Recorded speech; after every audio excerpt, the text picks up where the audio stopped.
And greetings. Happy Thursday. Thanks for tuning in here live and on demand on Blaze TV, radio, and podcast. I'm Steve Deace. Aaron McIntyre and Todd Erzin are here with me as well. If you'd like to join us today, let us know what you think about what we think. Steve@stevedeace.com is the email address. That's DEACE. Like us on Facebook and follow us on Twitter at Steve Deace Show, over on Parler at Steve Deace. That's back up and Adam. Good to see Parler back. Also, look for Steve Deace on Gab and MeWe. Those are more free speech alternatives to big tech censorship. If you're looking for clips of the show that you can then sample and share with others, we love it when you do that. Go to youtube.com/Steve Deace or rumble.com/Steve Deace Show. Coming up a little bit later on today, Theology Thursday will continue looking at my most recent book, A Nefarious Carol, the sequel to A Nefarious Plot. We will play 3 non-political questions as well. But before we get started with all of that, here's Aaron's rundown of what happened while we were away.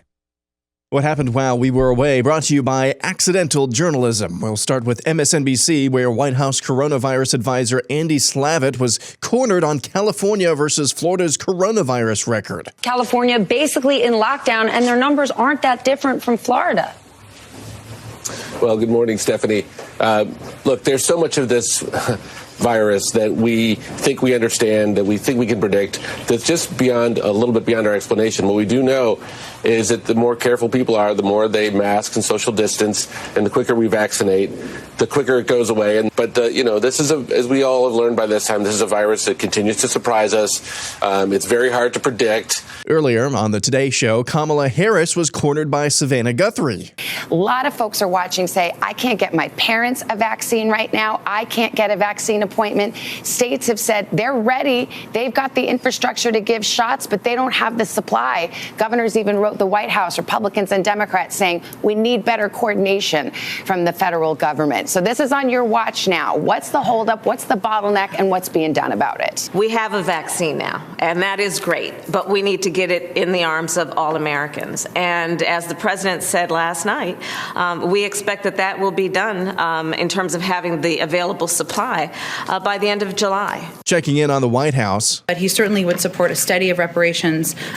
We understands that we don't need a study to take action right now on systemic racism, so he wants to take actions within his own government in the meantime. Donald Trump went on a few cable news programs last night to discuss the life and legacy of the late Rush Limbaugh. He also talked about whether he's thinking of 2024 yet. We have tremendous support. I won't say yet, but we have tremendous support.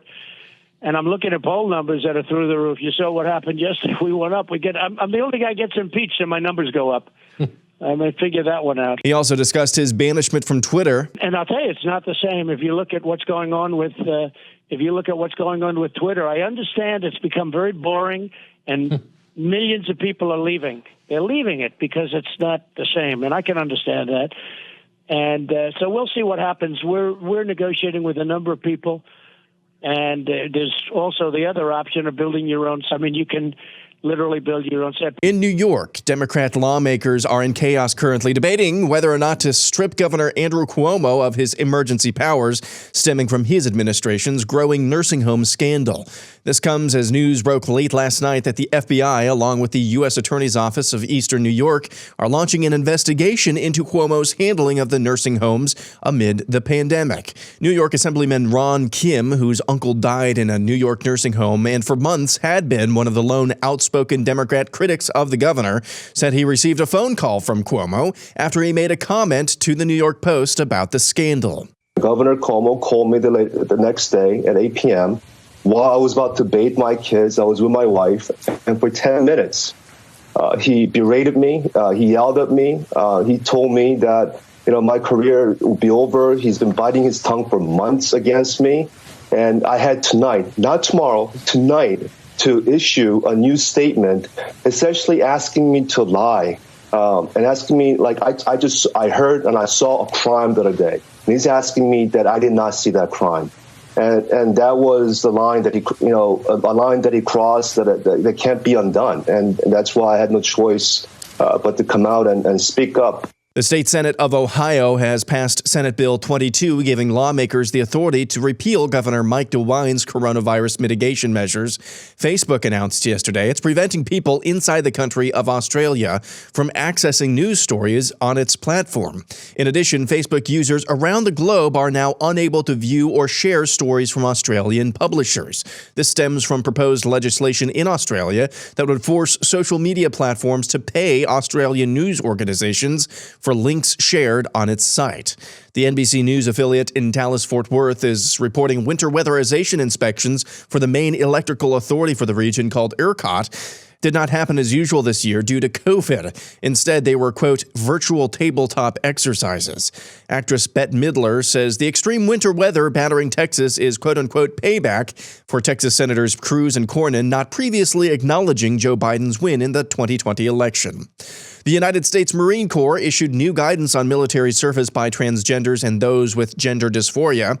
Let me repeat that. The United States Marine Corps issued new guidance on military service by transgenders and those with gender dysphoria, the Marines. And finally, this from the Babylon Bee, who teaches us an alternate history lesson. I'm Lyle Mann. And I'm Ethan Pterodactyl. This is a special edition of the Babylon Beetle News Desk, as we're preparing to celebrate the 1-year anniversary of 2 weeks to flatten the curve. You probably don't even remember this, but a year ago we all agreed to lock down, wear masks, and social distance for just 2 short weeks to slow the spread. And that's exactly what we did. And then life went back to normal, and the rest of 2020 was amazing. Now let's all take a minute to remember all the great things that happened in 2020. President Trump defeated opposing candidate Joe Biden in a landslide, riding on a strong economy and a content, happy populace. Critics panned little-known documentary Tiger King, asking who has time to stay home all day and watch this garbage. The nation reported a bountiful surplus of toilet paper all year long with no shortages to speak of. Dr. Fauci honorably retired after a short 2 weeks in the spotlight, beloved by Americans on both sides of the aisle. Zoom went out of business as everyone agreed Zoom meetings are useless and terrible. Elon Musk is still living in California. Tenet broke all box office records. Gina Carano got a Mandalorian spinoff. People who still wear masks are seen as deranged conspiracy theorists. Depression is at an all-time low. Teachers are teaching. Portland is peaceful. And everyone has a job. And of course, the aliens of distant planet Graxon 5 made contact with Earth's leaders, granting humanity access to the secrets of the universe. Most notably that...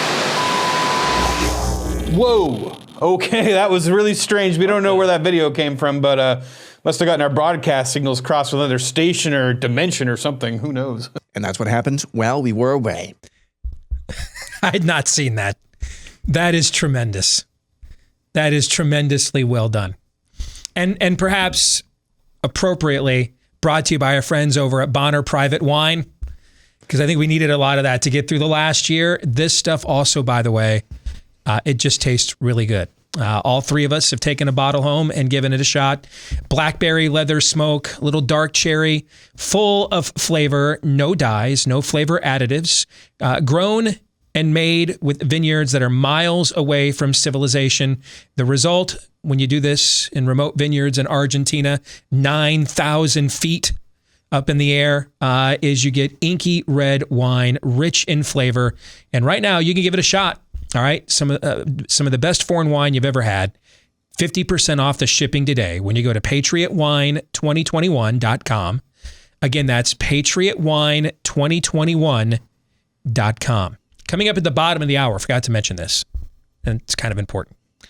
The bottom of the hour, we're going to talk to a microbiologist who wrote a piece recently pointing out that there is a statistical revelation recently made by the CDC that is, I would think, not shocking to any of you, largely gone unreported, that just totally ought to change the way we look at our public policy where COVID-19 is concerned.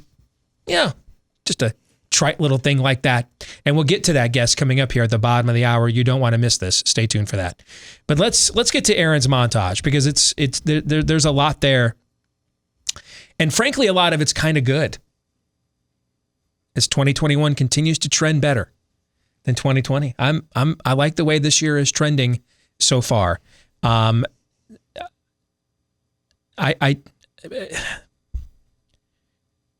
Marine Corps has new tranny guidelines. The Marine Corps. The Marine Corps? You like it, Steve. You want more of it. So let me just point that out, because a lot of the rest of what's in here is good except that. Okay? So what's going on here?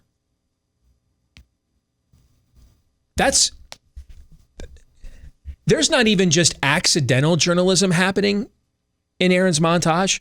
There's actually some, dare I say, extraordinary journalism happening. I mean, that Joe Scarborough clip, and you can kind of tell when a bully is done when nobody abides by his threats any longer, right? So this guy gets a threat from Andrew Cuomo, and the next morning he's on MSNBC, the lead station for their ilk, on the morning show, on Morning Joe, saying, yeah, he's out there threatening me. But see, I don't believe if Donald Trump had been reelected, I don't believe everything else is still true. Everything else is true. Everything else is true. But Donald Trump got reelected. I don't believe there's any way, shape, or form that clip airs on Morning Joe this morning. You are correct. No way, no how. No way, no how. Donald Trump gets reelected. And that's pick whoever is now speaking for the White House when it comes to COVID. There's no way when they appear on the Today Show, they're getting pressured from the media on why aren't we reopening things faster. No way that happens. Nope. No way. So I think there's two lessons that I think we need to learn from this.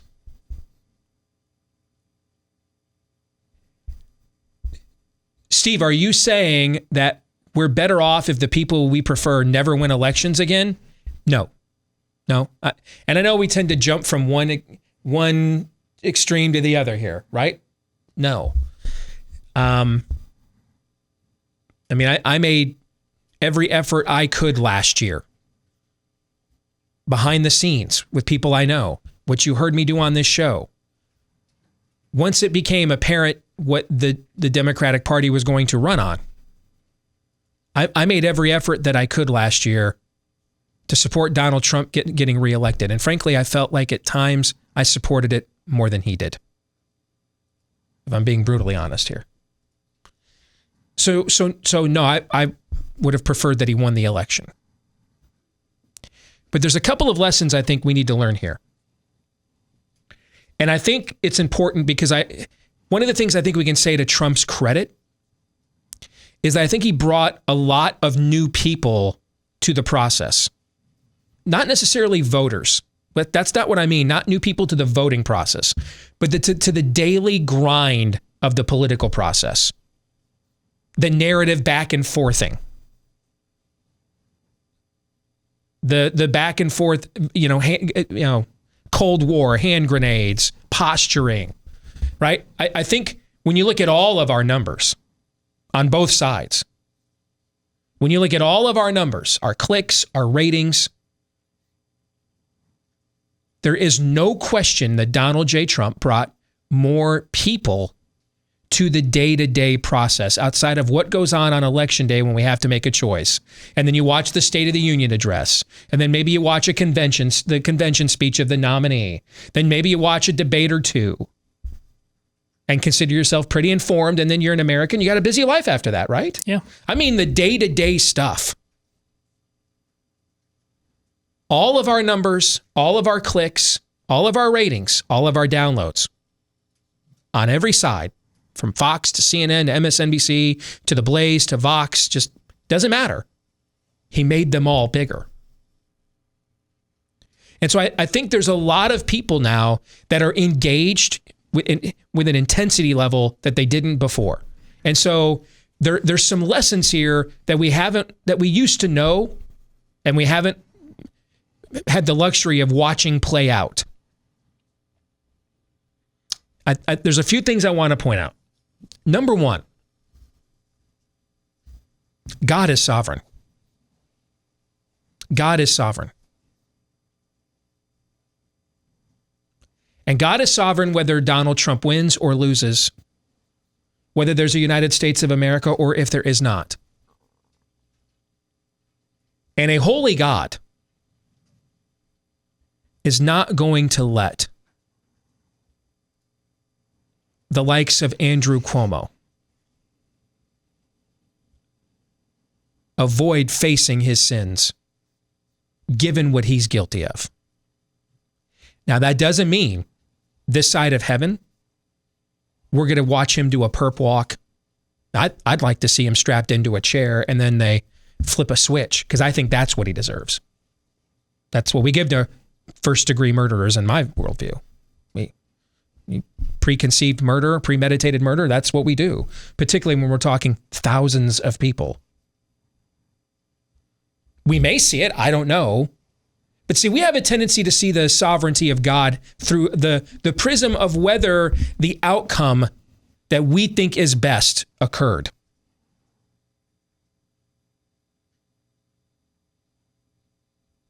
But at the very least, if you never see a perp walk,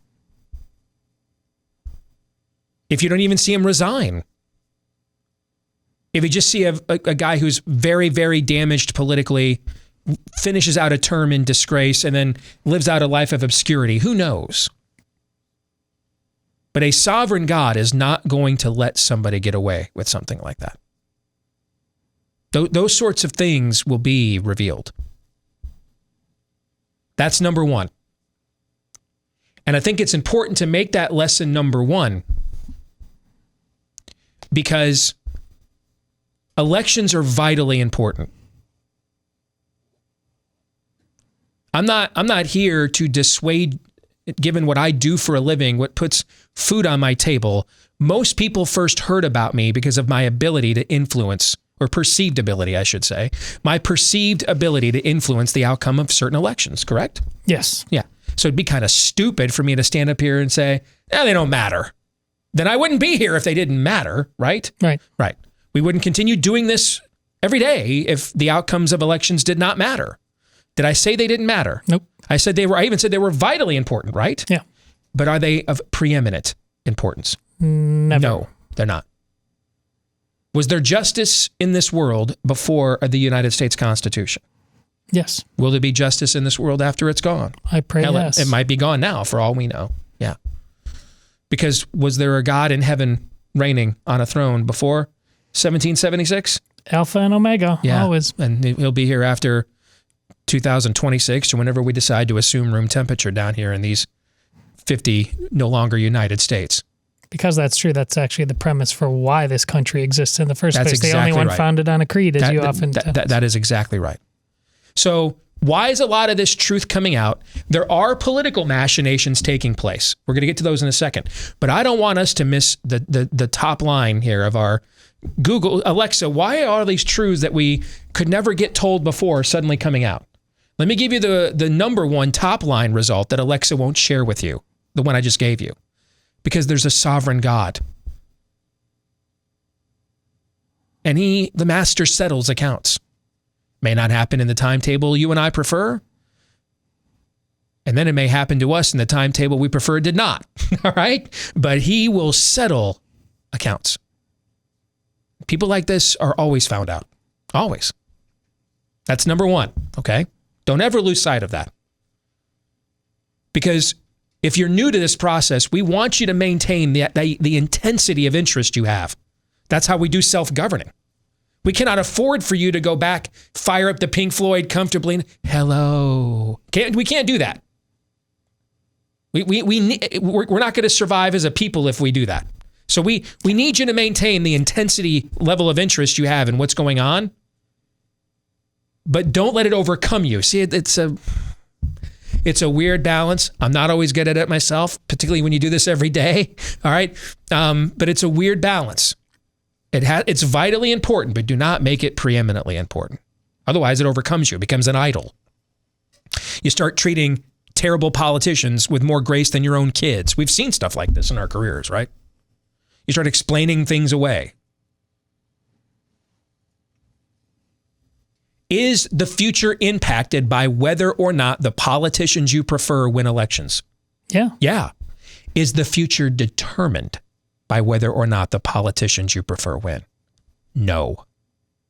And that's the difference between vitally and preeminently important. Don't forget there's a God. That's number one. He is just. And he will punish people like this. And he doesn't need the FBI to do it. Number two, though, now that that's the meta that's going on. So let's bring it down to more of a finite temporal level that we better understand here in the shallow end of the existential pool where human beings reside. All right, where our rags, where all of our attempts at righteousness are filthy rags compared to him on his worst day. Let's bring it down here to where the plankton live. Okay, there's because we understand that the reason Jesus is sitting on that cross is to fulfill the law and wrath of God the Father. But that's not what the Romans thought, right? They didn't think that. The Jewish community that was split over whether he was Messiah or not, they didn't really. If they thought that's what's going on, they would have saw him as Messiah, sure. Right? They didn't think that was going on. They had another view of it, and so that's why they didn't see the complexity of the grand scheme that was taking place with this lowly shepherd dude or lowly carpenter dude from Nazareth, right? So in the minds of the worldly forces we're up against, like did Andrew Cuomo get up this morning and think, you know what, I really should have repented for this a long time ago, and now I got God on my back and I'm in trouble. Is that what Andrew Cuomo was thinking? Probably not. So. Probably not. So what Andrew Cuomo is thinking is, hey, this guy's a rat. And what do we do with rats, right? Mm-hmm. Okay. So in that intellectual gene pool, what you're seeing here is why the people we support have to be really good at this. Not just right on the issues, not even just able to win an election. Donald Trump did 50 wrong things in the 2016 election. He should not have won. He flailed at the debates. And he ends up pulling it out by less than 80,000 votes in the four most determinative states. That is, as I used to say after the election, that is akin to finding out this is your last check at your job. You've been laid off. The plant is closing. You were living paycheck to paycheck, and you went home and you and the missus decided to hop a plane to Vegas and just take that last check and put it all on black once and see if that might pay your bills forever. And it hit. All right, that can't. You could not concoct a plan. How do we win this by 78,000 votes? You couldn't do it. Couldn't do it. It's impossible. The people that whether it's George W. Bush's inability to push back on Cindy Sheehan and the entire media that projected Iraq as a quagmire 10 minutes after the Saddam statue fell, it became a quagmire. We all celebrated that. And then the quagmire narrative began 10 minutes after that. And he could just never overcome that. And then eventually it did become a quagmire, but it was too late. His inability to push back on TARP. Yeah, it doesn't make any sense. So I'm suspending the free market to principles to support the free, right? Okay. The day after he puts out a proposal for how to reopen the country, Trump then takes to the White House for the next 2 days and trashes the Georgia governor who was the most aggressive in pursuing the proposal he had just given. See, these are things I don't, when I say though that too often we give excuses for why our guys can't do stuff, it's just lame excuses. That doesn't mean I don't believe there aren't any excuses. It's just often our excuses are just be a total complete F up and it's okay because media bias. No, it's not okay. We're going to lose the damn country. It's not okay. You have to be good at this. You have to be good at this. And you got to be able to be good at this. Here's what I mean. Not just can you destroy the other side's narrative. Trump is Yoda. He's a Jedi master at destroying their narratives. One of the best I've ever seen. And that's his greatest political gift on top of, and see, that's why he's able to get his enemies to expose themselves for how terrible they are because of how good he is at destroying their narratives. What he was awful at as a president was crafting the replacement narrative. So he just kept going back to the well of, let's go back to hand-to-hand combat over and over and over and over again. Let me pick fights with the media the public already doesn't trust over and over and over again. So toxic times toxic, Todd, what do you get? That's just more toxic. And since I can't vote against all of the media, I can't project on every writer at the Washington Post whose names I don't know. I can't project my frustration on them. Whom do I project the frustration upon? The singular figure whose name I do know, right? Yes. Donald Trump. If we're gonna save this country peaceably through the political process, we need to find people who can do what he did in crushing their narratives, but then can also craft, what's the alternative vision for the country then? What is it? What are we doing instead? Don't just curse the darkness. That's right. That's exactly right. Yes. Because with him removed, here's the third lesson here. With him removed, what you're finding, they can't, none's a tough call to make. But since I've done probably more hits on a panel in liberal media than almost anybody in our industry has in the last 10 years, probably, I'm confident saying it. When I say this isn't just me in my bunker and I'm just pontificating as I watch clips of the other side, and I through the ethereal don't believe, I think they're full of bunk. I've actually walked on their sets. I've been outnumbered 3-4 on 1 if you count the damn host. You've seen the clips. Yeah. I've done it dozens and dozens of times. There's no there there. There's not a defensible belief system there. That's why they call so many names. That's why it's all emotion. They can't defend these views. The American people are not as far to the right as we would like. They're nowhere near where these people are, though.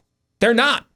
That's why they have to turn to Bush derangement syndrome, Palin derangement syndrome, Trump derangement syndrome. They have to stir up this level of negativity of the people who represent you and I, because they can't win an objective argument. And when you remove that vehicle, that channel for all that negative energy, and now they have to fill this space. They now don't just get to pontificate how terrible Bush is, how terrible Palin is, how terrible Trump is. They now have to fill the remaining space with those people gone. They have to fill the remaining space with their affirmative beliefs. They can't do it. They're trying to get rid of Andrew Cuomo because he's crushing them. He's blowing up all of their narratives. The media is incredulous when they saw what the CDC director came out with last week, because they know they can't sell that. No one's dumb enough to believe that already isn't wearing a 7th mask. Everybody knows that's bad. You can't defend that. And so the media is essentially doing to Democrats what I've done to Republicans in the past. Challenge them to their face, because if you stay on this road, we're getting our asses kicked in the next election. We're losing bad. I'm trying to wake you up. This will lose. This will lose. I talk to more of your voters than you do. Trust me, this will lose. That is what Savannah Guthrie's doing. I've seen that tone of voice. I've seen that level of angst. I've communicated it how many times to Republicans? That's why they don't come on the show anymore. And I wish I could tell you there was a time or two I was wrong. Every time I was right. We're going to lose.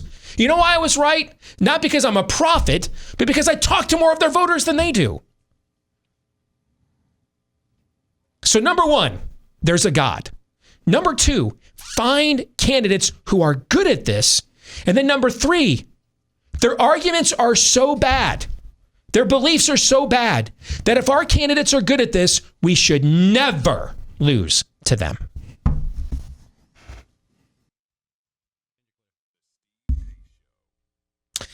All right, back here on the Steve Deace Show. And of course, we have been following closely, documenting, researching in depth everything we could find on COVID-19. Since about this time last year, because we are about to commemorate exactly 1 year, the 1 year anniversary of 2 weeks to flatten the curve. Now, we have looked at this from a public policy perspective. As I said from the very beginning, I'm not a scientist. I am, though, a political analyst, one who's been paid well for my ability to analyze data, determine the soundness of public policies, political narratives in response to that data, things of that nature. So I put that to use over the last year. And the public policy that we have conducted here in the West, and really around much of the world, has been around two things. Number one, the idea that this is a novel coronavirus. Therefore, does it have unknown characteristics? Does it behave in manners previously unforeseen and documented in the annals of immunology, biology, and virology? And so let's be cautious because we don't know the answer to that. And then number two, the concerns over asymptomatic spread. That scores and scores of healthy people would carry the virus, not know it, pick it up in mass gatherings or even in moderately sized ones, and then take it home, infect the elderly, those with diabetes, autoimmune, some of the key pre-existing conditions that this virus unfortunately really likes to go after and target, and thus end up playing a role in potentially killing people. Those fears, that is, if you take all of this at face value, don't assume it's for any political reasons or any kind of a psyop or any of those notions. If you just want to assume that this has all been about healthcare and healthcare from a public policy perspective, those have been the two main premises we have been dealing with that have explained a lot of the mitigation attempts we've been wrestling with here for the last going on now 11 months.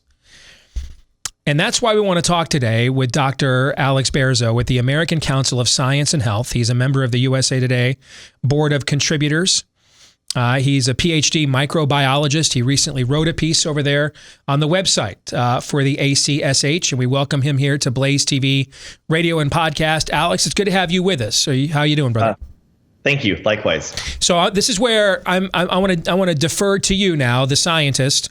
Did I, in your view, adequately explain the intersection here between the science and the public policy and the key premises that we are dealing with in determining which policy to deploy? For certain, the public health response has been one based on uncertainty and an overabundance of caution, and trying to minimize the number of infections and deaths. Unfortunately, in my opinion, the economic impact and the social impact and the health effects that result from economic declines and social isolation have not been a primary concern of public health officials or politicians, and I think that part has been, that negligence on that in that policy has been a dire mistake. One of the things that has frustrated me is when I first went down the road, and I'm just a natural contrarian anyway. I'm not big on just kind of accepting groupthink narratives. And so I'm just prone to question things like, hey, we got this model from Imperial College in London, and it says all these people are going to, millions and millions and millions of Americans will die if we don't do these 4, 5, 6, 7 things. And then the next day, epidemiologists at Oxford University come out and say, we think that thing's like complete crap. I'm going to be the guy kind of inclined to say, well, shouldn't we hear what both of these sides have to say before we just take this one view and run with it? When I first started doing this, Alex, I thought really that this was going to be a proxy fight for global warming, and that this would be the Steve Deace Shows and Breitbarts of the world against all the science academies. And I've been shocked at how many people that probably also think differently than I do about the origins of humanity and the universe, how many genders there are, and when does life begin, have really struggled with the way science has been utilized in this almost from the beginning. That there have been accredited, acclaimed people from elite institutions all over the world that have been like, yeah, we're not so sure about this. Well, as you point out in your piece that you wrote about this latest CDC data we're going to talk about, if you want to practice abundance of caution at this time last year, fine. All right. I think we can find the grace for that. But my great frustration has been, as real-time data has come in, there's just been like a refusal to follow it in several of these policy-making circles. For example, which you point out about what the CDC's latest estimate is about how many people have actually been infected with coronavirus. Can you tell us what that is? Yeah, the latest estimate from the CDC is 83 million. And so the official count when I did this article was around 27 million. I'm sure it's higher than that now. But what the CDC does, and they do the same thing with influenza, they do these surveys across the country. They look at what, patterns of infection, and they try to extrapolate the real number of infections they think have occurred. And the number is 83 million. Now, when I saw that number, immediately the first thing that came to mind was, well, the lockdown didn't really work as intended, right? I mean, the whole point of the lockdown was, as you mentioned at the beginning of the segment, flatten the curve, which what they meant was prevent, an explosive number of new infections. But that seemed to have happened largely anyway. Now, as you also correctly said, I think that for the first several months of the pandemic, a lockdown probably made sense when people were panicking and places like New York City were watching people die left and right. It made sense to do something like what we did. But as the months dragged on, and then I'm out here in Washington State, we had another lockdown that went from mid-November to just recently. It just lifted just recently. That made no sense whatsoever. By then, we knew who the most vulnerable people were. We knew that young people are if you're going to get infected, it's not likely to cause serious complications. You're certainly not going to die, most likely. And so that the people that we needed to protect were 65 and older. And yet we locked down all of society, all of it. And I think that's really a very misguided policy at this point. So 83 million infections. And we want to get, my understanding is you really want to know the infection fatality rate more so than a case fatality rate from a public policy perspective. If I'm treating patients, the case fatality rate is what I'm concerned about. But from a public policy perspective, when I'm making mass population decisions based on a public health scare, I really need to know what an infection fatality rate is. When you do the math on that, you come out to 0.5%. If we knew going in that the IFR for COVID-19 was 0.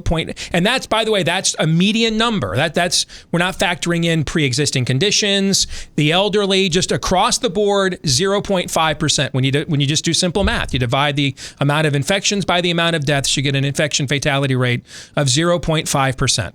If we knew that last March, would we have done any form of a lockdown for 0.5%? Hard to say, because that's still deadlier than the flu. Sure. By several, at least five to 10 times probably deadlier than the flu. So it's possible, but I don't know if we would have had the same panic if we'd known ahead of time this is what we were going to be dealing with. So yeah, I agree with you that in retrospect, many of these policies seem to be overreactions. So we now have a handle on the IFR. We have therapeutics. We have vaccines. Outside of vulnerable populations, and hey, I'm a big sports guy. I'm not saying, hey, let's throw 25,000 people over there in Columbus for my Wolverines taking on the Buckeyes on Sunday, okay? But I don't know why the thing has to be totally empty though either, okay? If we have therapeutics, we have vaccines, we're giving ventilators away, we know what the IFR is. Why are we doing any of this then on a corporate level at this point, anywhere? Yeah, it makes less sense. I can tell you here in the Seattle area where I'm at, restaurants are still like at 25% capacity or something like that, and it doesn't make any sense to me. Now, I don't think 100% capacity is probably appropriate yet, but everywhere I'm going is pretty much empty. And I'm thinking, boy, what a shame, because businesses are struggling out here. We've lost about 25%, I believe, 25% of our businesses in Seattle, restaurants in Seattle, have permanently closed down. And so we have had a tremendous economic impact, especially on small business owners. Depression and anxiety have soared throughout the country, which makes obvious sense. If you tell people that everyone's going to die of coronavirus and you're not allowed to see any of your friends for months at a time, of course, depression and anxiety are going to increase. That was a predictable outcome. And so a lot of these things were just not sufficiently considered, in my opinion. And I think it's really time for most places that are still having strict regulations to start loosening up a bit. I mean, the other night in his town hall, the president said to a little girl, children aren't typically harmed by the virus, sweetie, or something to a little girl then why aren't the schools open then? If that's, these things aren't congruent with one another. Now, I know some people are going to say then, well, you're still not accounting for the asymptomatic factor. That could be a lot of those infections, right? Well, this is the rest of the story of what you uncovered. What percentage of those 83 million infections are asymptomatic, Alex? If the CDC numbers are correct, we're looking at about a 15% asymptomatic rate. So most people who get coronavirus have some sort of symptoms, and they may not be much. They could be just minor symptoms, because like when you get a cold, you don't necessarily get a bad cold. You might just have the sniffles for a day or two. But it seems that everybody has 85% of people get some sort of symptoms. The question about whether or not we should open schools essentially comes down to what causes less harm. Is it less harmful to have kids in school, or is it less harmful to have them sitting at home with their parents? And I think the answer is that it's less harmful to have them in school. That's where they need to be. They need to be socializing. They need to be learning. We're preventing the development, the social and educational development of our children. And I think that's a bigger threat to their long-term health than coronavirus. But I think it's mostly the teachers' unions that are they're blocking schools anyway. It's not public health officials at this point. Let's not go back and relitigate. I've done tons of shows, articles, programs on what's gone on for the last 10 months. We can't undo any of that, and we can all argue about what we think about past efforts and whether they worked or not. But in light of what we can do is fix what's going on right now, today, February the 18th. On February the 18th, we know, because we've also got studies from all over the world that show in other places asymptomatic spread is in the single digits. So the asymptomatic fears largely overblown from what we thought what we were afraid of last year that we didn't know yet. Now we know, largely overblown. We know the true IFR for the infection fatality, or what a more accurate IFR for this is. We have therapeutics. We have more awareness, more research. We have vaccines. Today, February the 18th, 2020, why are we still having conversations like it's in many places April 20th of 2020 a year ago? Why still? Right. Yeah, no, that's a great question. And if I were in charge of things, society would be a lot more, I don't know what it's like in North Dakota or South Dakota, but here in Washington State, I can tell you if I was running things, society would be looking a lot more like normal, like it was, a year ago. And what I would suggest, and perhaps even require, is that people who have comorbidities, people who are 65 and older, maybe order those people to stay home. It no longer makes sense to order all of society to stay home. Now, thankfully, here in Washington State, that restriction's been loosened. But the idea that shutting down all of society is the best way to prevent a pandemic, I think we've proven that now. This is actually not a very good idea. And so if we're going to force people to stay home, force the ones who are the most vulnerable, the sickest, the people who are likeliest to die, force them to stay home. Force nursing homes and long-term healthcare facilities to have very strict regulations on who can come in, who can go out. So I think that's a more targeted lockdown makes sense, and I hope we learn that lesson for next time. Alex Berezow, thanks for joining us today. Really appreciate your time. All right, take care. Thanks. You bet. You can read Alex's article, by the way, at acsh.org. That's ACSH for the American Council of Science and Health. And also, if you look at my social media feeds over the last few days, you go down through there, you'll see those linked there as well. Hey, if you're struggling with inflammation, not an injury. If you've got pain because you're injured, go see a doctor. But if we're talking about those sore joints, aching back, knees, neck, shoulders, it's a left hip flexor for me.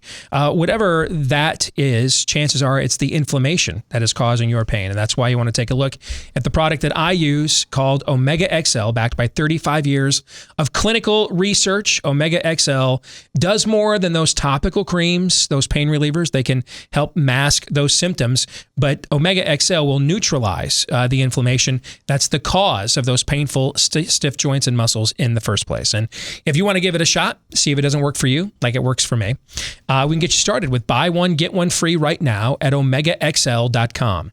That's OmegaXL.com. Buy one, get one free right now when you go to OmegaXL.com/Steve. That's my name.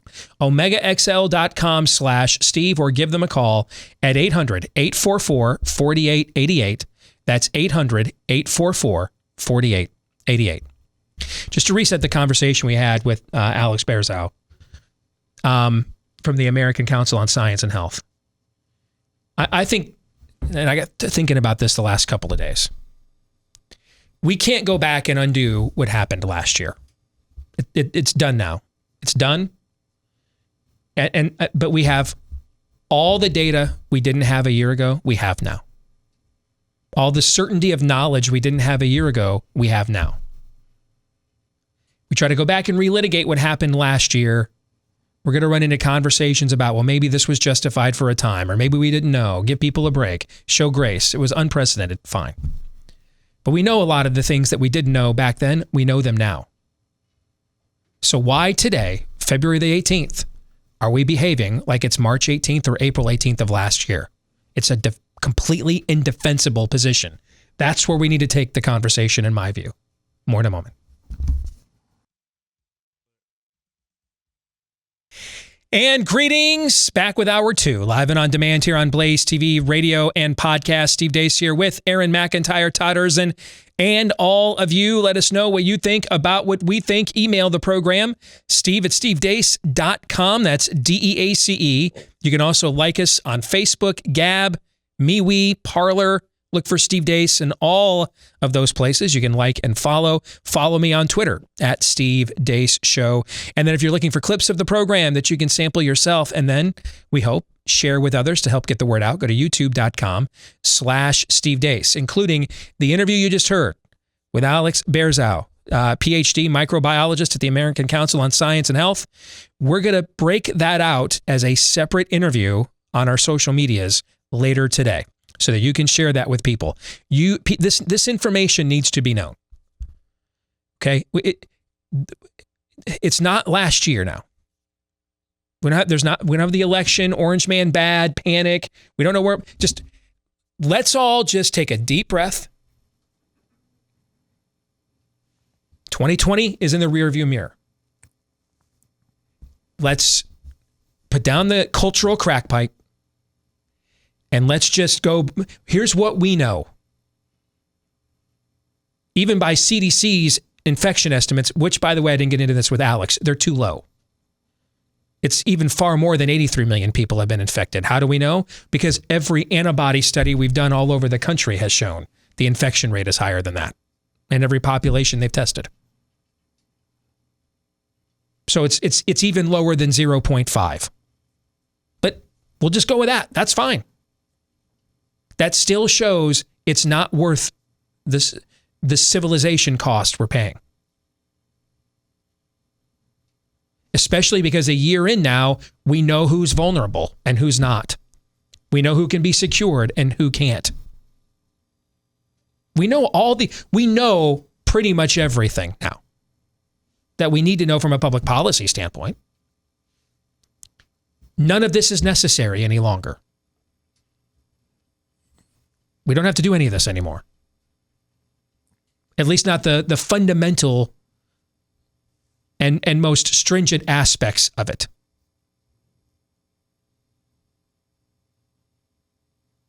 It's flat earth voodoo is what it is. Or junk science, as Alex would say, because that's one of the things he does at the American Council on Science and Health, is debunk junk science. That's what this is. It's junk science or voodoo, flat earth. We don't have to do this. That's why we're going to put that interview out for free on all of our socials. You can share it today. YouTube.com/Steve Deace, Rumble.com/Steve Deace Show. 15%. Which, by the way, that's high compared to what the rest of the world is showing of asymptomatic infections. But do you remember who told us in the beginning that asymptomatic spread is not really a fear, that there's never really been, ever, in the history of outbreaks, an outbreak driven by asymptomatic spread? Somebody who is recognized by many as a renowned expert on this subject told us this actually about more than 1 year ago. Do you remember who that was? Do you guys remember who told us that? Oh, yeah. Was that Fauci? Anthony Fauci told us that. Last January, I think it was January 28th or something, told us that. And the CDC's own data verifies it. Well, Steve, how do you reconcile their school recommendations with that data? I don't have to reconcile it. They do. It doesn't reconcile. It doesn't reconcile. That's why we need to get this information out there. This needs to stop. Folks, it is possible 21 people froze to death in Texas this week. I think that's the latest number I saw. Wasn't it 21? I haven't seen the latest. I believe so, yes. Yeah. Okay. It's possible 21 people and counting froze to death in Texas this week because of ridiculous fear over those kinds of numbers. Led the company overseeing the power grid to not actually physically inspect its wares, but just do a virtual one instead. This is insane. We can't change what happened last June and July. We can't do any of that. We can damn well change what happens tomorrow on February 19th, though. We can change that. And that needs to be our focus. Stop it. This needs to stop now. We have the data. Stop. We know it works. We know it does not. It's so obvious. MSNBC is cornering poor Andy Slavitt, who thought he was just going to go on there to get his belly rubbed, and before she even said hello. It doesn't make any sense. California's all locked down. Florida's not. They got basically the same results. And Andy's like, well, good morning. Okay. That literally happened. This needs to stop now. We have all the data. Enough. I'm not even going to argue this anymore. It's inarguable. It would be like debating, is the earth flat? What's pi? Does gravity exist? What's the periodic formula for water? No. We have the facts. Stop. Enough kids blowing their brains out on a Zoom call. Enough people freezing to death in Texas because we wouldn't dare inspect our own materials to make sure they're safe just in case. Stop.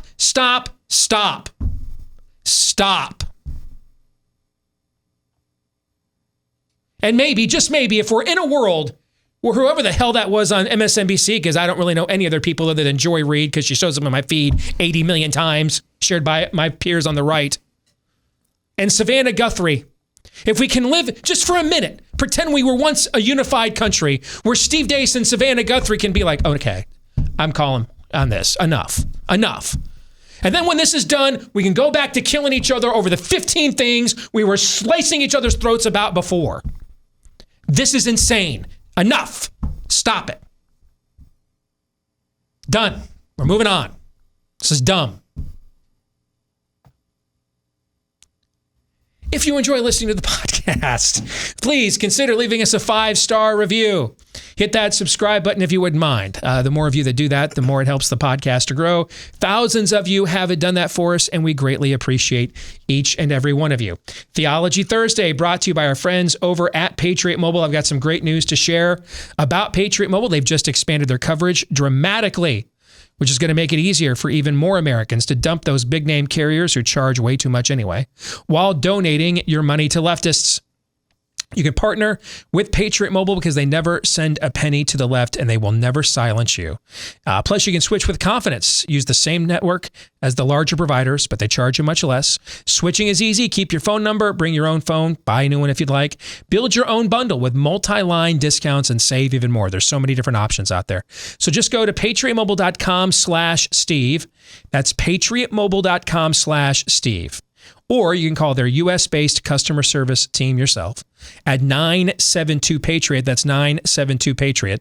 This month, get a free Premier activation where they set up the phone for you and a special gift when you use my name, Steve, as your offer code at patriotmobile.com/Steve or call them at 972-PATRIOT. All right, let's continue. Theology Thursday, looking at my new book, A Nefarious Carol. Get an autographed copy if you'd like. Available right now via Premier Collectibles. The link for that is pinned at the top of my Facebook and Twitter accounts if you want to click on that. Or if you don't care about my autograph, which you shouldn't, then go to Amazon.com and get your copy of A Nefarious Carol today, the Audible version performed by my oldest daughter and I, or you can get the ebook or the hardcover, whichever you prefer, the sequel to my 2016 book, A Nefarious Plot. And in this book, now that the enemy is taking Lord Nefarious at his word, that he has successfully taken down America, the devil has decided to come out of the shadows, launch the next and final stage of his master plan for dominion by using America as the launching pad for that effort. And he has revealed himself now, as we discussed in the last chapter. He has revealed himself now to a scared young woman named Ray, alone in a motel one night, on the run from an abusive drug-dealing boyfriend, estranged from her family, awash in all forms of dysfunction and hypocrisy. She feels like she has nowhere to go. She's all alone. And the enemy thinks this is the mark. But remember, he can't lie to her. If he does, the ritual will not be successful. She has to freely offer herself to the devil. And so now he begins the first phase of the cell, by taking Ray, emulating her favorite book, A Christmas Carol, from when she was a little girl, where the ghosts of Christmas past, present, and future come to visit Ebenezer Scrooge. And he takes Ray to her past to help her to find meaning and help her to understand how she ended up where she is right now at this point, this low point in her life. And it is indeed a low point. But remember, one of the things we discussed at the end of the last chapter is that the devil realizes she's got some game. She's got some street smarts. She just can't be played that easily. She's got some fight to her. So he's going to have to, as Steve just said about politicians, you got to be good at this. So he spends this chapter breaking her down to build her back up. Mm-hmm. And here's how what I find fascinating about how he does this. He takes her back to the past when she's a little girl. And, are there any spoiler alerts? Are we done? Well, now that we're into the book, I just want to make sure. It's a spoiler alert every week now. Okay. Yes. Yep. That she was the one who discovered her grandma's lifeless body after she committed suicide. And she, as a very, very young tricycle riding girl, and had as an adult, this had been suppressed. She had no idea it happened. Now she goes from all of that strength and assertiveness to just being stop. But the devil says, I don't do rain checks as one of your lines in this thing. So it keeps going. But by the end of the keeps going, she is basically Dr. Strange, tell me everything. Mm-hmm. And he uses two things to make that conversion in her. And I want you to tell us why you chose this, especially considering what you just said. He can't lie. So why aren't these lies? He says, A, he convinces her that she's a victim. Now we know, true or false, the power of victimology in this culture. Mm-hmm. So A, I want you to talk about why that's a play he needed to make. And B, he says, that being said, speaking of the Avengers once again, he basically goes Loki and he says, this is why the people you were meant, this is my language, but he gives you were meant to be ruled speech. As a people, you're all rabble and broken, but it can be better if you acknowledge that. Mm-hmm. Why are those the two approaches that he took to breaking her down? So what the enemy does, since he cannot lie to her, he he doesn't tell her the truth from a certain point of view. Remember what Jesus said about the devil. He's the father of lies. That he's a lie incarnate, basically. He's deception incarnate. That he was a liar from the beginning. So even if he's honest with you, it's still a deception, because he cannot come to a place of objective truth, because it would force him. It would force. He wouldn't be a fallen angel any longer. He wouldn't be a fallen angel. It would force him to repent. Yeah, exactly. Yes. This is why he understands we as a species tend to accept the truth not on the basis of whether it's true, but whether or not the outcome of acknowledging that truth is the preference, the preferred outcome or not. And if it's not the preferred outcome, then it's not true. No matter how much evidence you put in front of us, it's not true. Are we not seeing this right now with COVID? 6 masks, 7 masks, 8. 1 year to celebrate 2 weeks to flatten the curve. New Zealand was getting celebrated by that former basketball star who's turned into cat picture share cultural commentator Rex Chapman. Was just getting celebrated. New Zealand was last week. Well, look how their lockdown worked. They're back in a lockdown this week. You know why they're in a lockdown this week? They got 3 cases. 3. For 3 cases, they went back into lockdown for 3. This is insane. It's absolutely insane.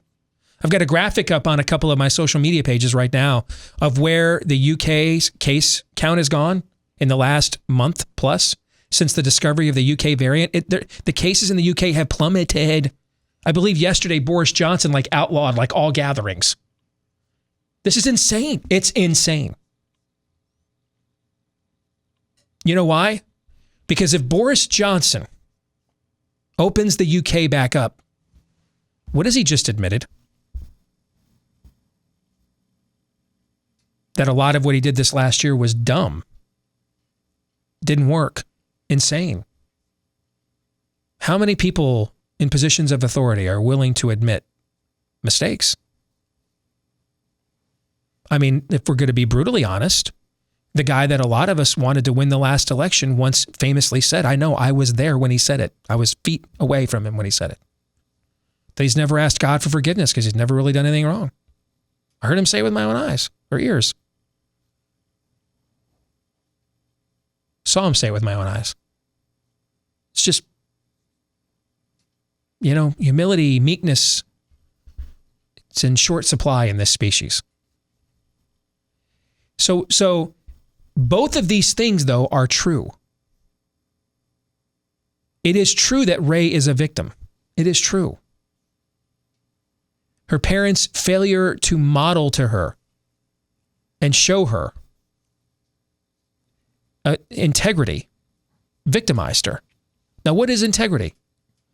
It's not perfection. It's consistency. It's the line from Batman Begins, why do we fall? So we can get back up. My kids have seen me fall numerous times. Numerous. Thankfully, though, they've seen me get back up every time.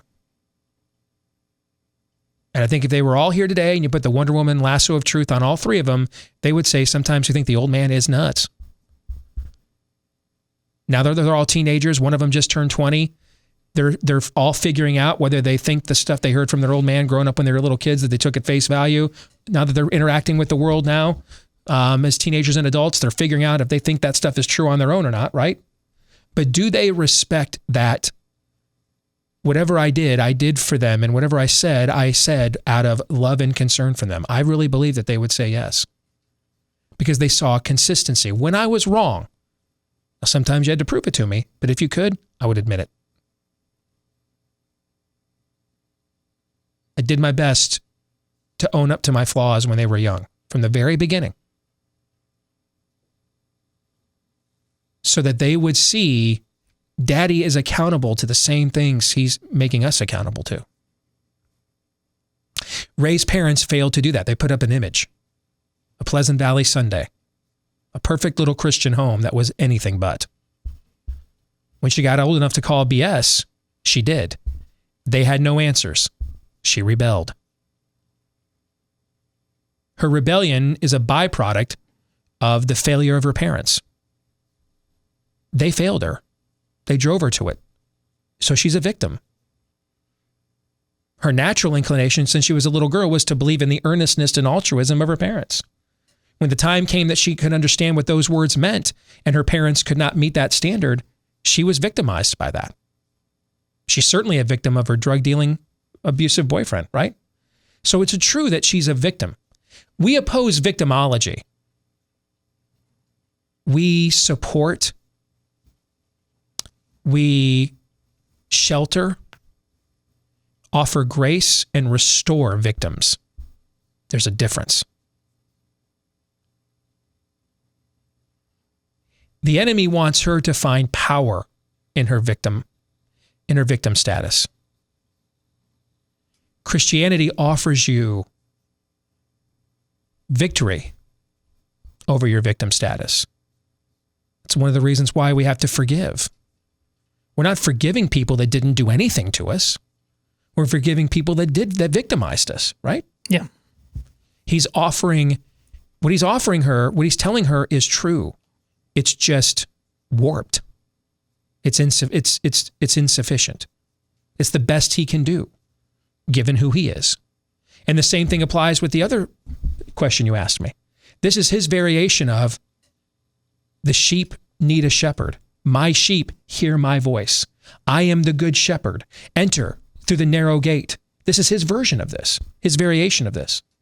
All right. Now, but notice he's not given anarchy, chaos, nihilism. No. He's quite the contrary. No, because just like the spirit of the age unleashed postmodernism with all of its nihilism, it never intended for that to be a permanent fixture. It did that to undo the Judeo-Christian foundation of the culture, so that once that was done, it was then free to introduce its replacement, which is what you're undergoing right now. The spirit of the age said, all right, we let the locust out. They did their job. Now it's time for our version of an urban renewal program. Here's what our version of a revival looks like. And that's what he is doing, what he did. He unleashed amorality and chaos in order to bring the world to the brink that it's at now, so that he can then justify offering a new world order. I think it is incredibly powerful that when you talk about how the grandfather, who is the one who came in and discovered his granddaughter witnessing the death of his wife, how he ultimately reacted to that in the aftermath. His marriage was a roller coaster of highs and lows, contributed to the depression of his wife, who had her own backstory even before she met her husband. So this is, generation after generation. This is a common theme. But there's a lesson about idolatry, because he vows to become a better man. And he does, in many ways, because he wants to be there for his granddaughter, Ray. But that love turns into a level of obsession that then continues to cascade and cause problems with his own son, Ray's father, Ray's mother, because of how she sees how this relationship is replacing her. Yes. The point being, and it's kind of subtle, but I think it's so powerful. When we think of idolatry, we often think of like cheap sex, things like that. What you talk about with guys playing video games too much and stuff like that. The worst kind of idolatry is the most powerful kind in terms of how it can ruin, is the genuine goods.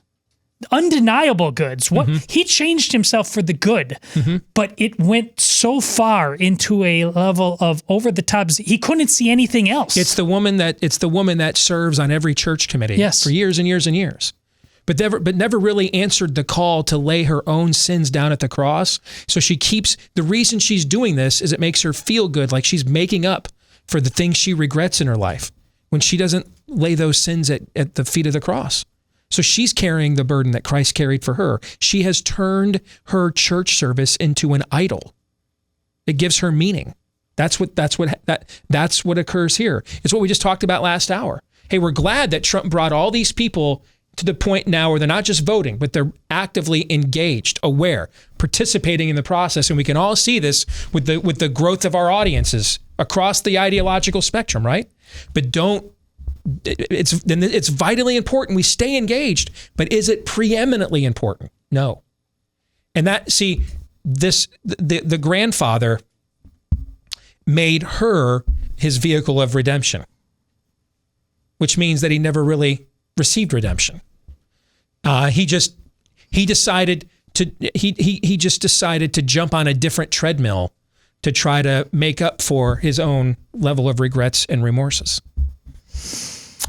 The devil goes on to piling on more surprises about her past life. And she's an only child, but her family had her mother had several miscarriages. Mm-hmm.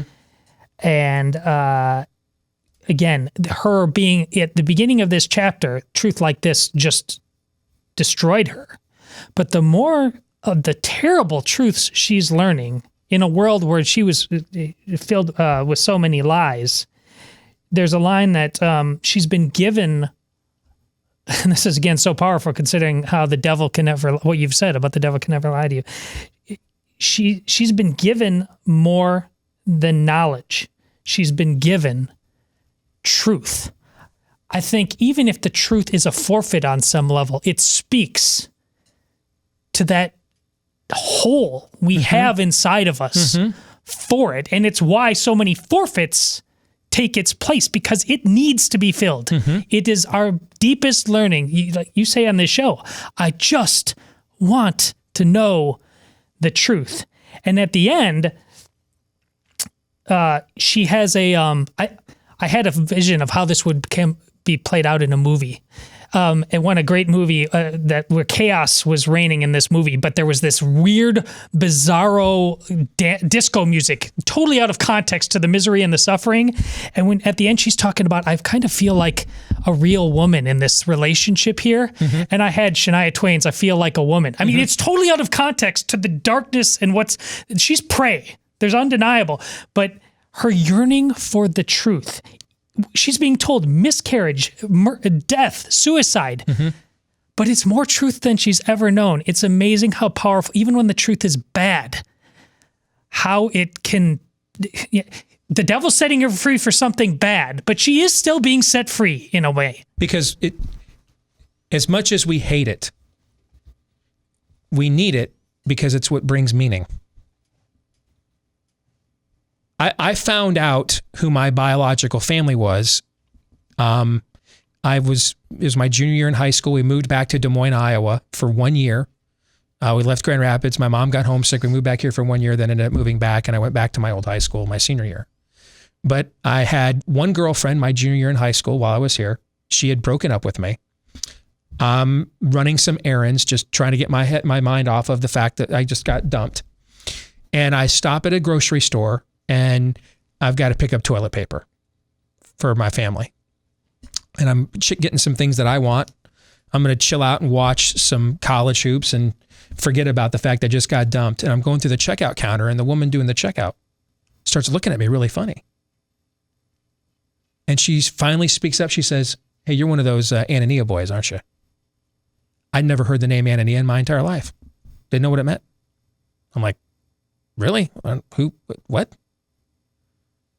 And I mean, I knew that Dave Deace was not my biological dad because I got told this accidentally one day at an elementary school when my last name didn't line up, but I didn't know who the actual dad was. So she goes, "Yeah, I mean, the Ananias were my paper boys and everything my whole life." It's an elderly woman. Clearly she's doing this job like in retirement for a supplemental income on a Saturday. And so this just blows my mind. And I make the connection. This must be what my biological family is.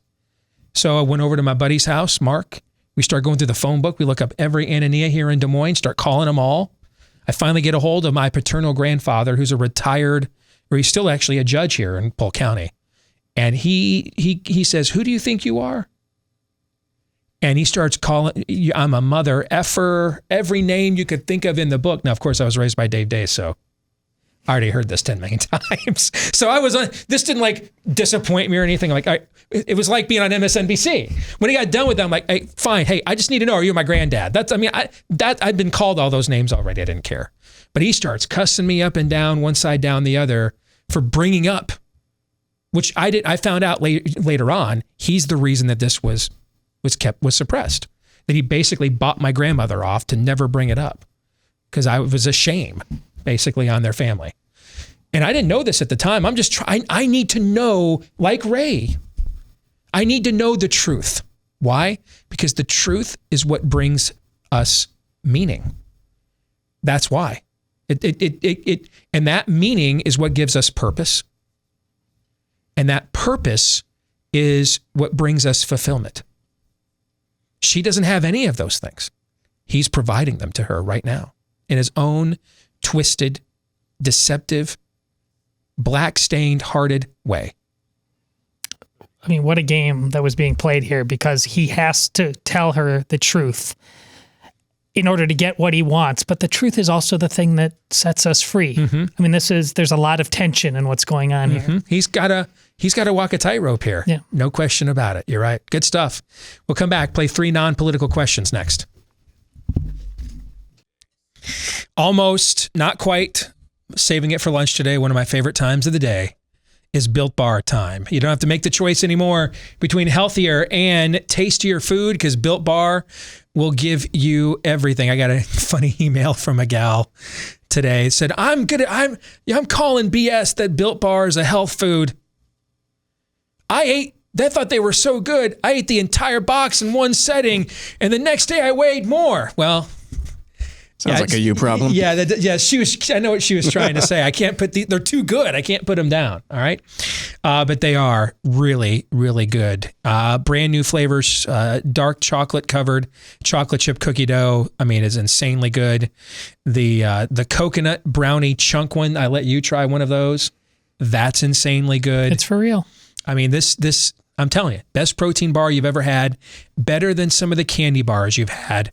And a lot healthier. 150 calories, 3 to 5 grams of sugar carbs in every bar, up to 20 grams of protein in every bar as well. So whether it is low sugar, low fat, low cal, low carb, whatever health lifestyle you are pursuing right now, Built Bar is good to fit in. You can get 20% off your first or your next, if you've tried it before and you want to come back again for seconds, your next order as well. When you use my name, Deace, as the promo code, DEACE.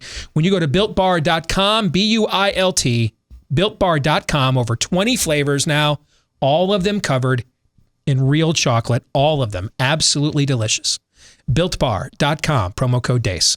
Let's get to 3 non-political questions.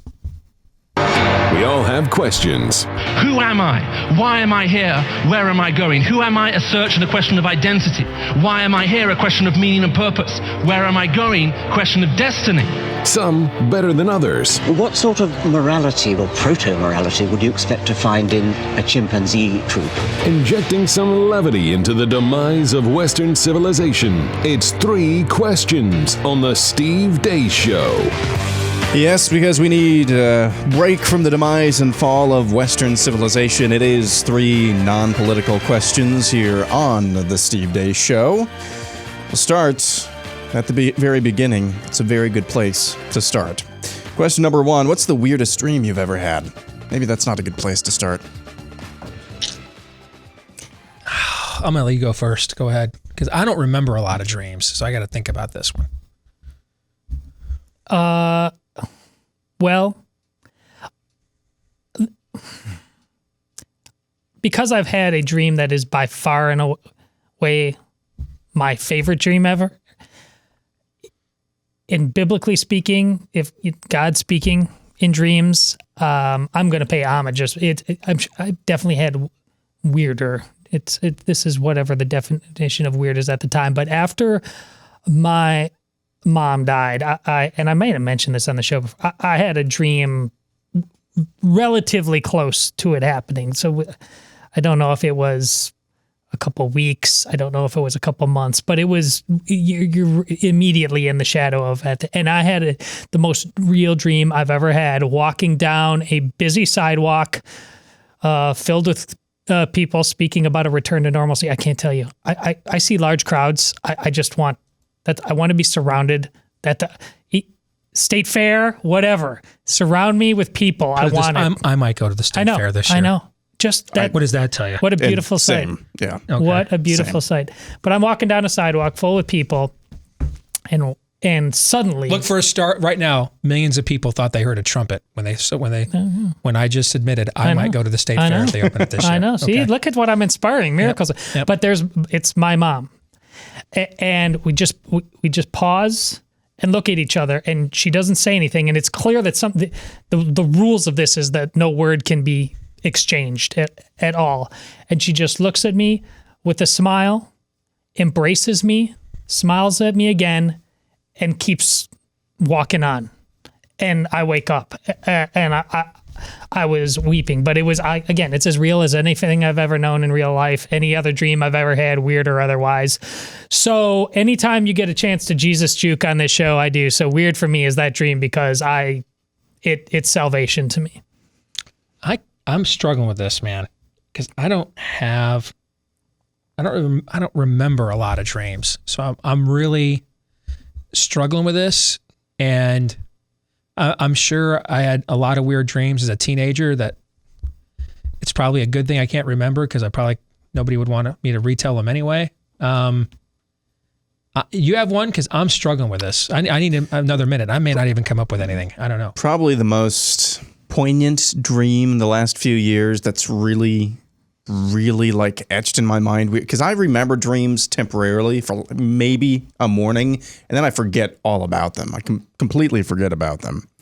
I was sitting in, I think it was maybe this room. Anyway, I was sitting at this desk, and boy, I was editing some video, and what I was doing was I was about to own somebody in video form. Really, really, I was just being very vicious with this, something I was putting together digitally wise.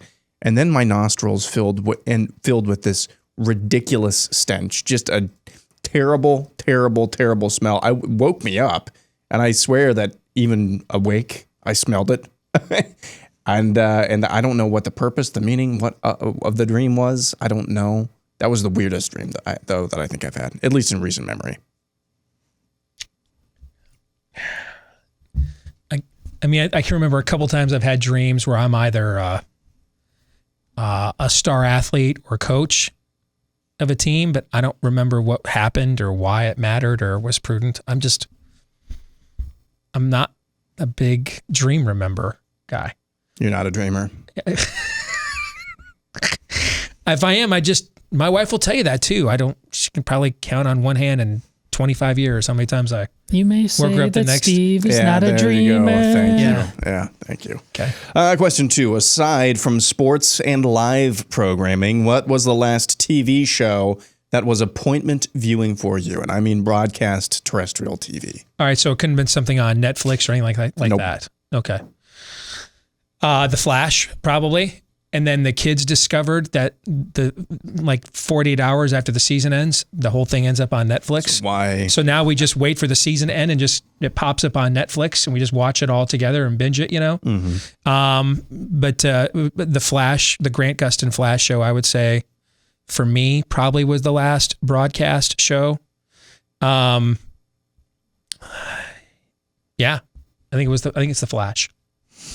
I had to catch up. Now, the Superman and Lois show that's about to debut next week looks really good. I'm going to watch that when it debuts on the CW. I'm going to watch that. Looks good. I didn't start with the show immediately, but by the time I binged the first 2 seasons, the third season I watched in real time, and that's Yellowstone. So I've got this... the Paramount Network or one of these networks on TV on my DVR. I just ran like a marathon, probably because a new season's about to come out, and I just recorded them all because I've heard so much about this show that Amy and I are going to try it here soon. Do you think I would like it or not? It's got a high body count. Okay. Yeah, see, but I want. It's not bad. As I say that, wearing a personhood. You often think that. Gosh, I'm terrible. Some of the most compelling storylines, to me. But do they all deserve it? It's okay if they all deserve it. Yeah, there's a lot of deserving in there, but if they deserve it. It's fine. I think you might think it's slow, and I just don't care about that. You often say that about things that I find, like about you did this with House of Cards.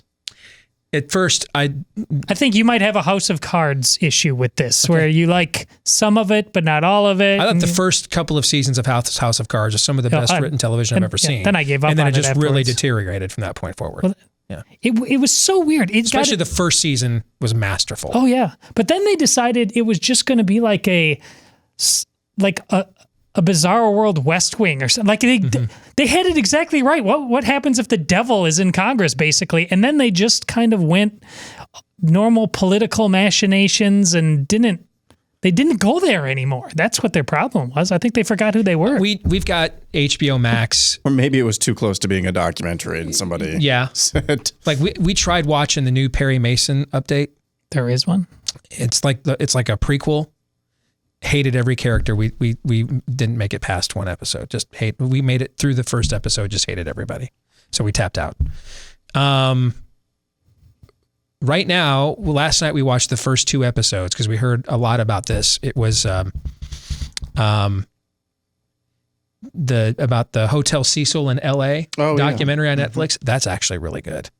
So it's a 4-episode thing. We watched the first 2, and the first 2 were really good. Really eerie. If you like true crime stuff, this one's really creepy. Okay. So, but in terms of over the air, for me, it'd be The Flash, but I'm going to watch the new Superman show next week. Aaron, he's Yellowstone. What's yours? For me, I mean, I think the last time, like an actual TV show, not live programming, which is what this was, probably the final season of Breaking Bad, just because I was so invested in it, and that at that point I didn't want to wait for it to come out on demand on Netflix or anything. But the last season of Breaking Bad, there are only really a few shows that I think warrant any more appointment viewing. It used to be, of course, everything was appointment viewing because you didn't have any other choice. Right. But those are a few. I've never watched Breaking Bad. Would I like it? You know who loves that show? Who's that? Vanderplatz does. Yeah. He loved that show. Well, actually, the video you sent me this morning mentions Breaking Bad. Yeah, I think it did. Yeah. It's like watching a train wreck. You need to take it in doses, but it's each episode, for the most part, is pretty cathartic. Question number 3. If you were the general manager of your favorite NFL team, what trade would you try to make today to transform your team into a contender?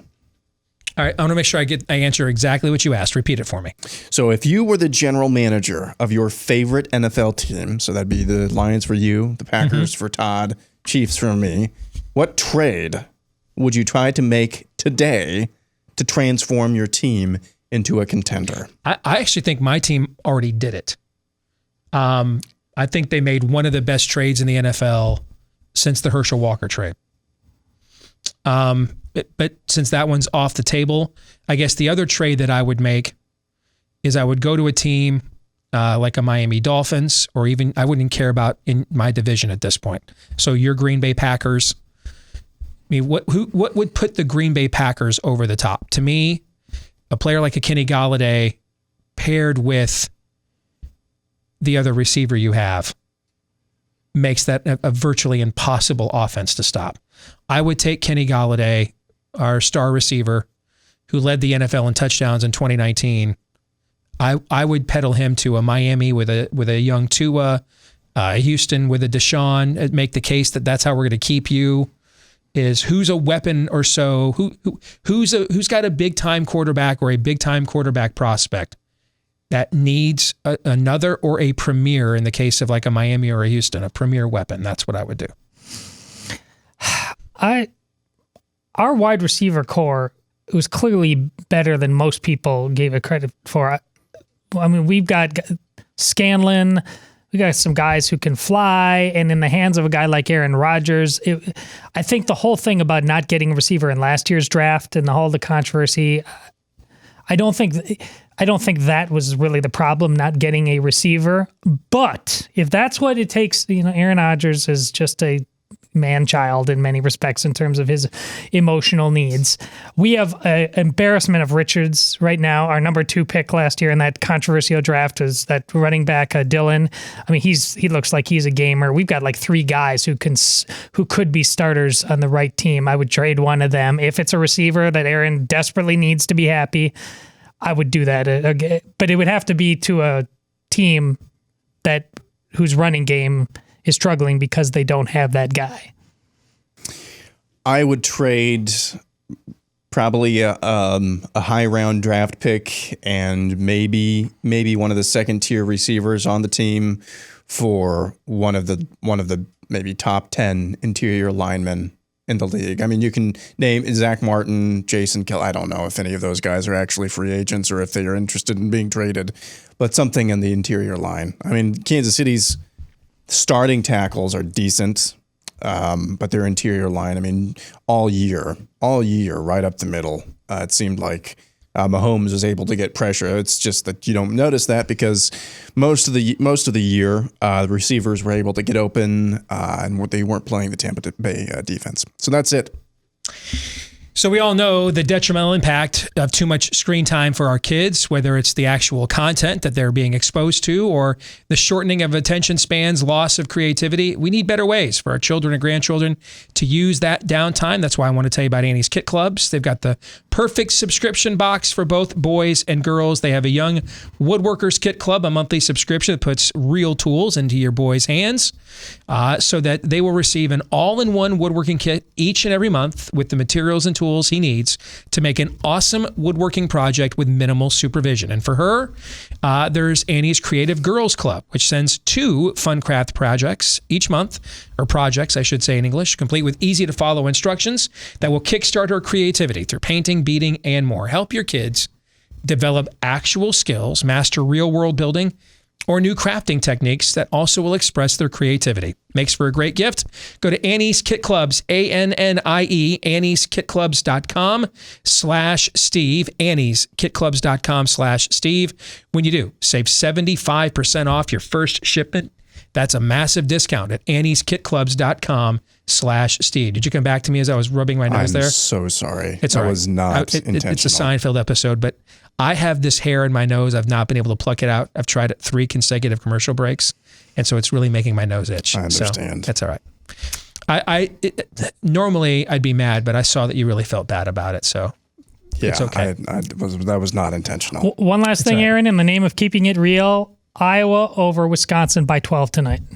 Wisconsin actually opened up as a half-point favorite. Yeah, which means I'm probably going to try to find an alternate point spread because that doesn't make any sense. Here's what I need to know. Is C.J. Frederick playing? See, and that totally different team. I agree. If C.J. Frederick plays, Iowa can put 3 guys on the floor. They can get their own offense. Frederick, or can create offense when you give them the ball. Frederick, Garza can't dribble the ball down the court himself. So Frederick, Garza, and Wieskamp. All right. Take Frederick away. And it's still not an easy team to defend, but an easier team to defend. I just don't know where your team is at psychologically either. See, this game is not, I'm not playing this game tonight. I don't know if Frederick is playing. I don't know where y'all are at psychologically, right? Nope. Yeah. It's going to be a fun game to watch, though, because of that. Yeah. Right? That'll do it for today's show. We're going to stick around and do the overtime for Blaze TV subscribers. For the rest of you, John 3:17.